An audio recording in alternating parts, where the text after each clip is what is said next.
and welcome to Season 1, Episode 21 of Pro Wrestling's Top 50. I'm your host, Travis McNeil, and today we continue our countdown of the top 50 matches of 2020 with match number 30 on our list, which is a match that I am very pumped up to talk about today.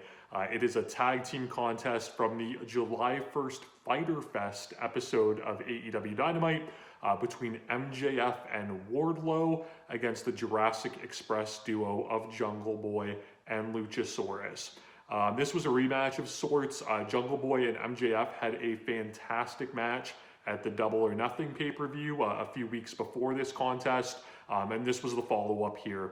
I love TV wrestling when it's exciting and it accomplishes its goals that it has set out, and this match was one of the best examples of that all year, and something that makes me, really happy with AEW Dynamite being an alternative on television, because it's something that we don't get as much as we should, that thankfully AEW does a little bit more frequently, and again, this match is a great example of that.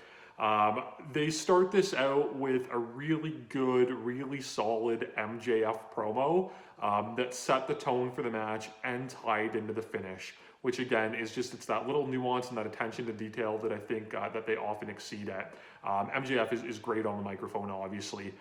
He's going to be a star for the company. Jungle Boy is going to be a star for the company.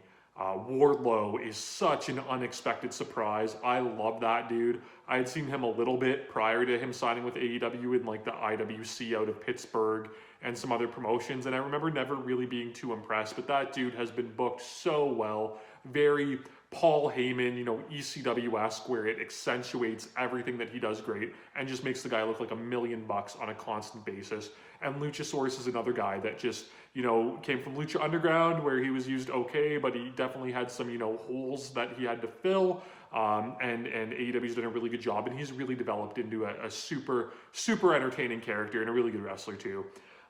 This match smartly immediately goes with the tease for the reverse Rana on the ring apron from Jungle Boy to MJF, which was the big spot in their match at Double or Nothing. But Wardlow immediately makes the difference, cutting the spot off and showing that now MJF has backup, and this is going to be a very different match. From here, it transitions into just your typical good old school, heels versus babyface tag team match, which is something that I love. Jungle Boy gets worked over. They do a couple of your tropes that you see, with the referee not seeing the faces tag and stuff like that. And MJF is just so unlikable that it really did a great job in building up the heat. That led to a great, hot tag from Luchasaurus. He's really good, really explosive.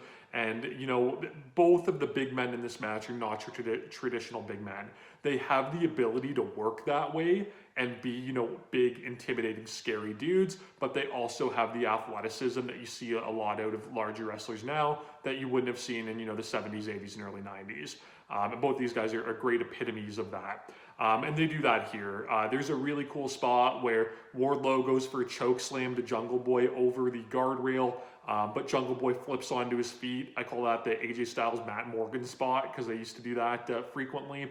Wardlow has an absolute MLB superstar catch where Luchasaurus does like an Air Jordan, like a step off, tope con hilo to the floor, and Wardlow just dives in and catches this huge dude with just such skill. And we've seen on Dynamite no less guys not catching dives, so he really did a great job with that. They end up doing the reverse Rana, not on the apron, but Jungle Boy hits it on Wardlow, which was, again, just a really cool callback because he initially broke it up. They did a really cool spot where all four guys were down. MJF and Jungle Boy both did kip up simultaneously and, kind of stood off. But then the big guys did it too, much to the shock of everybody, which, again, just showed even though they're big, they can hang with those smaller dudes.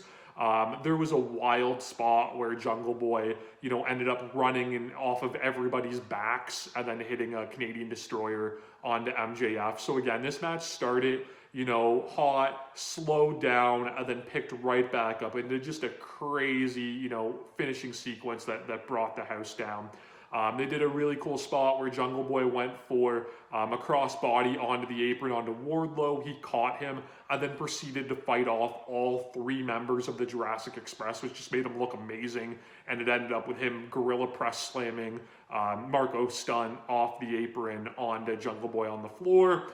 Wardlow hit like just a crazy good swanton bomb, very reminiscent of Sean O'Hare, you know, rest in peace.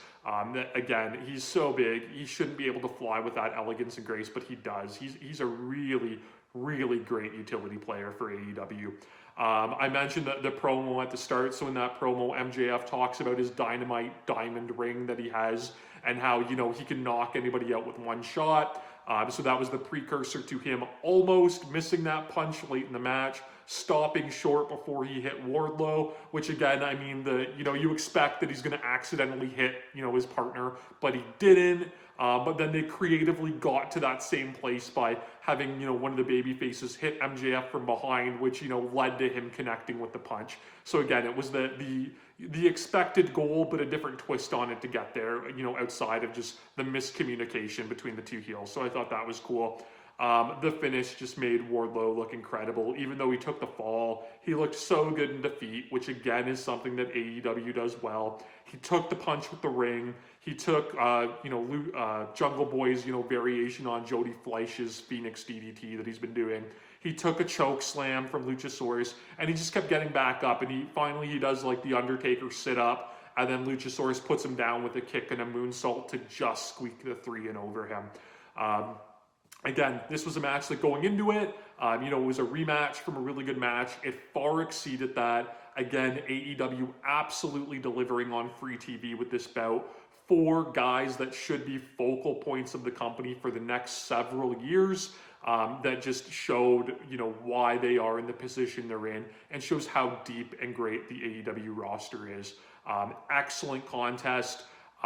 Still, you know, I've had a couple AEW TV matches on this list. Still not the best TV match they did all year. So that's a little spoiler for what's to come, but just a really, really cool contest. I'm sure you can find it online, if you're able to find past episodes of AEW Dynamite. That's all the time we have for today, though. As always, please subscribe to the channel on YouTube, follow on Instagram and Twitter at Wrestling50, and we'll see y'all again tomorrow as we continue our countdown of pro wrestling's top